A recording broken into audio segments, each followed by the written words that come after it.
A Bíblia nos apresenta a figura de Satanás não apenas como inimigo de Deus, mas como aquele que também se opõe a nós. A mesma Bíblia que nos ensina a não subestimá-lo, porque ele tem algum poder, também nos ensina a não exaltar ou dar moral demais para o diabo. E algo que nós precisamos entender na macrovisão, na perspectiva bíblica geral, é como Deus, em sua grandeza e soberania, consegue tirar lucro até mesmo dos ataques de Satanás contra os seus intentos. Isso coloca Satanás a serviço de Deus, não voluntariamente, não como uma espécie de parceiro contratado, mas porque ele não é páreo para a multiforme sabedoria de Deus que sabe tirar proveito dele. Esse é um assunto importante e nos próximos minutos nós vamos falar mais sobre isso. Fique comigo. Estou hoje em Timon, no Maranhão, no Parque Sucupira, passando para trazer mais uma palavra ao seu coração. E eu quero chamar a sua atenção para uma declaração bíblica. No livro de Efésios, no capítulo 3, o apóstolo Paulo faz uma afirmação. Ela começa no verso 8, se estende até o 11, e ele diz: a mim, o menor de todos os santos, foi dada essa graça de pregar aos gentios o evangelho das insondáveis riquezas de Cristo e manifestar a todos qual é a dispensação do mistério que, durante tempos passados, esteve oculto em Deus que criou todas as coisas. E isso para que agora, pela igreja, a multiforme sabedoria de Deus se torne conhecida dos principados e das potestades nas regiões celestiais, segundo o eterno propósito que Deus estabeleceu em Cristo Jesus, nosso Senhor. O apóstolo Paulo fala aqui da multiforme sabedoria de Deus, fala dos propósitos de Deus e como aquilo que anteriormente Deus manteve oculto, escondido, que era um mistério, um segredo, seria revelado apenas no tempo oportuno. E o verso 10 entra com a frase para quê, que é um indicativo de propósito, para que agora, pela igreja, a multiforme sabedoria de Deus se torne conhecida dos principados e potestades, nas regiões celestiais. Essa é uma expressão largamente usada na Bíblia para falar, não apenas de príncipes e de poderes, mas de uma hierarquia que compõe o reino das trevas. E de alguma forma o apóstolo Paulo está sinalizando que Deus, ao levantar a igreja, estava jogando na cara dos principados e potestades sua multiforme sabedoria. Uma sabedoria que tem tantas formas que se torna imprevisível, incapaz de ser lida e entendida por qualquer outro ser que não consiga acompanhar a mente de Deus. Ainda na minha adolescência, me lembro de ter ouvido uma frase da irmã Valnice Milhomes que jamais esqueci. Ela dizia que assim como armamos ratoeiras para pegar ratos, Deus arma sataneiras para pegar Satanás. O propósito desse vídeo é exaltar a soberania e a grandeza de Deus.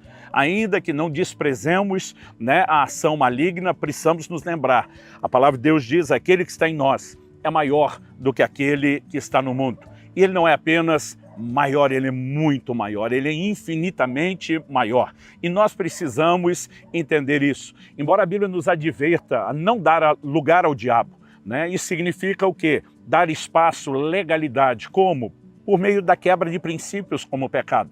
O apóstolo Pedro escreve que o diabo, o vosso adversário, anda em vosso derredor, bramando como leão, buscando a quem possa tragar. Ele não pode tragar qualquer um, ele não pode tocar em qualquer um, ele só pode fazer isso com autorização. E uma das formas dele ter autorização é quando nós, por meio de pecados, de quebra de princípios, nos expomos para que ele nos ataque, sendo que se não fizéssemos, estaríamos guardados e protegidos. Mas também há uma outra permissão que o diabo pode ter para tocar em algumas pessoas e daqui a pouco eu falo dela.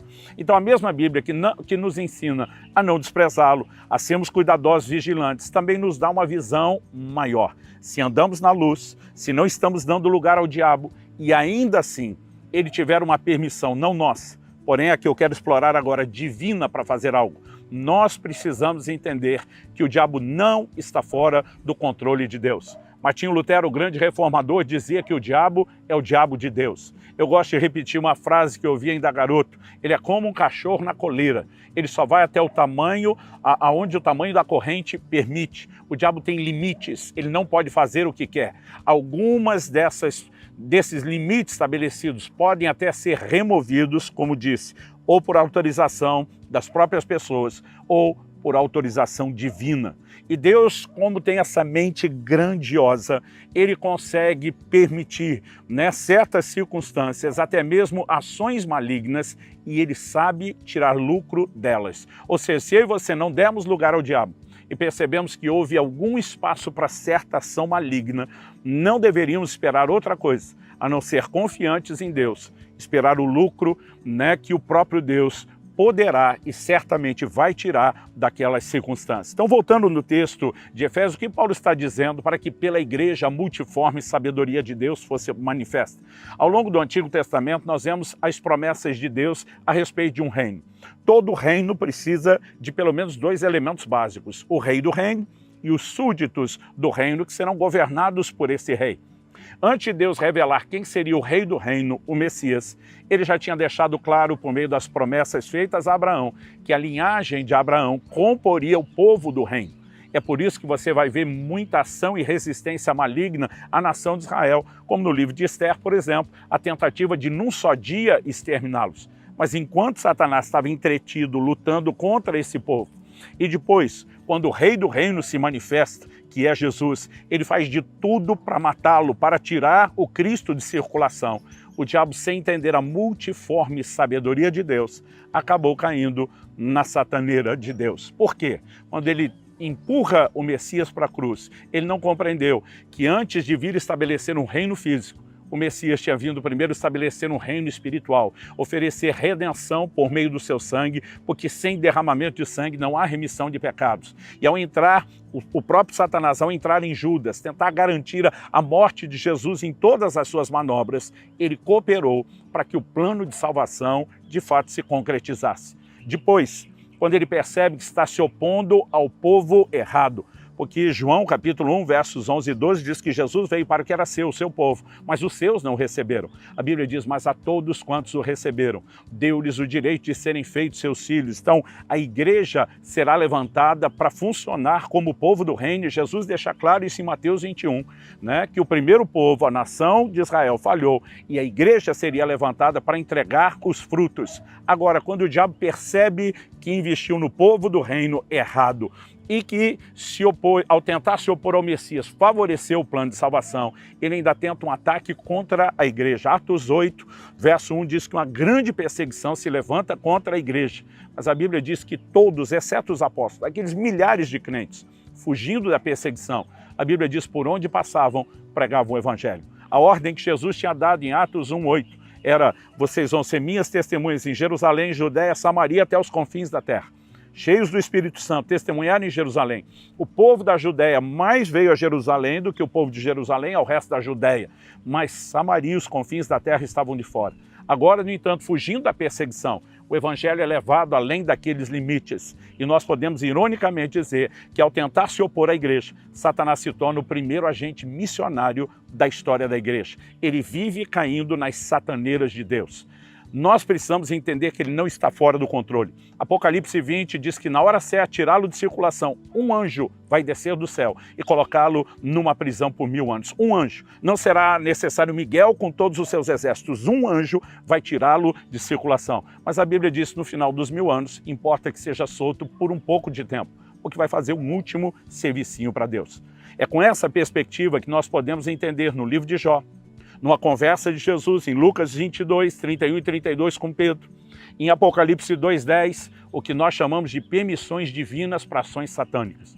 No livro de Jó, vemos Deus permitindo que Satanás toque em Jó. Primeiro nas coisas que ele tem, mas não na saúde. Depois na saúde, mas não na vida. E ali não se pode responsabilizar Jó dizendo que ele é que deu lugar ao diabo. Já tentei essa manobra por muito tempo. Mas quando Deus o chama de justo e irrepreensível, não dá para colocar algo do qual ele possa ser repreendido, e o diabo só pôde tocar quando Deus deu a permissão. Mas como essa história termina? Com ele dizendo: antes eu te conhecia de ouvir falar, mas agora os meus olhos te veem. O que nós vemos em Lucas 22, 31 e 32 é Jesus dizendo: Simão, Simão, Satanás pediu para peneirar vocês como se peneira o trigo. A resposta dele para Pedro foi: mas eu roguei por ti. Se parar só nessa frase, eu acho que Pedro ia pensar, então não vai acontecer nada. Mas Jesus diz: eu roguei por ti para que a tua fé não desfaleça. Traduzindo, permissão concedida, a peneira vai comer solta, Pedro. Mas isso não significa abandono. Jesus diz, e tu, quando te converteres, fortalece os teus irmãos. Resumindo, como Jó, você vai sair dessa melhor do que entrou, fortalecido, e eu vou tirar proveito disso. E Apocalipse 2,10, o Senhor fala à igreja de Esmirna, que sofreu grande perseguição. O diabo vai se levantar contra vocês, vai lançar muitos de vocês na prisão, vocês vão ter tribulação de 10 dias. Ele não diz, repreendem o meu nome, usa a autoridade do crente, faz batalha espiritual, todas as coisas que acreditamos. Nesse momento ele diz, ser fiel até a morte. Em outras palavras, Deus está dizendo, está tudo sob controle, apenas confie. E eu e você precisamos entender que Deus sabe tirar proveito de toda e qualquer manobra do inimigo. Nossa responsabilidade é não dar lugar a ele. Se de alguma forma vemos que ainda assim ele parece estar tendo algum nível de permissão, precisamos confiar na grandeza do Deus soberano que eu e você servimos e que sabe tirar proveito dessas circunstâncias. Assim como os irmãos de José, ao se oporem a ele, o vendem para o Egito e o colocam na cara do gol para que ele viva o momento do cumprimento do plano e do propósito de Deus. Nosso destino não está na mão das pessoas, muito menos nas mãos de Satanás que se opõem a nós. Como diz Romanos 8:28, todas as coisas cooperam juntamente para o bem daqueles que amam a Deus e são chamados segundo o seu propósito. Eu e você amamos o Senhor, fomos chamados para um propósito, não só o coletivo, como também o pessoal. Precisamos confiar que Ele está cuidando de tudo. Se tem alguém que pode acreditar na teoria da conspiração, é o crente. Tudo conspira em seu favor se você está servindo a Deus em fidelidade. Então, nós precisamos entrar no lugar de fé e confiança, não dar lugar ao diabo e ter certeza, se ele tiver algum espaço que nós não demos, Deus vai tirar lucro e proveito disso. Que o Senhor ajude o coração de cada um de nós a permanecer firme.